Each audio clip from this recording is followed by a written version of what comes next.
वो जगह नाज़रीन बिल्कुल आप मेरे सामने देख सकते हैं। ये बिल्कुल एक ड्रेनेज आ रही है जो सीजनल जिसको कहने के ड्रेनेज है। यहाँ पे अभिनंदन आए और यहाँ पे पाकिस्तानी लोग जो पाकिस्तानी यहाँ पे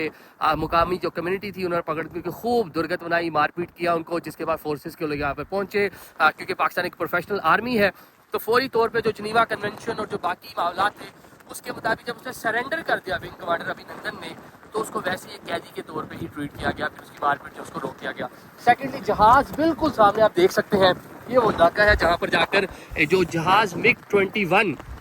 जिसको नुमान अली पाकिस्तानी जो पायलट थे उन्होंने JF-17 थंडर के जरिए उसको निशाना बनाया था, बिल्कुल सामने जाकर जहाज गिरा। और ये मेरे इस साइड पे अगर आपको ये देखें कि ये वो जगह है मेरे पीछे, इस पहाड़ी के ऊपर जो पीछे आपको पहाड़ी दिखाई दे रही है, यहाँ पे हिट किया गया था अभिनंदन का जो MiG-21 था उसको कैप्टन नुमान की जानिब से, जो उनका फ्लाइट था, जो उनका जहाज था, जो जंगी जहाज था।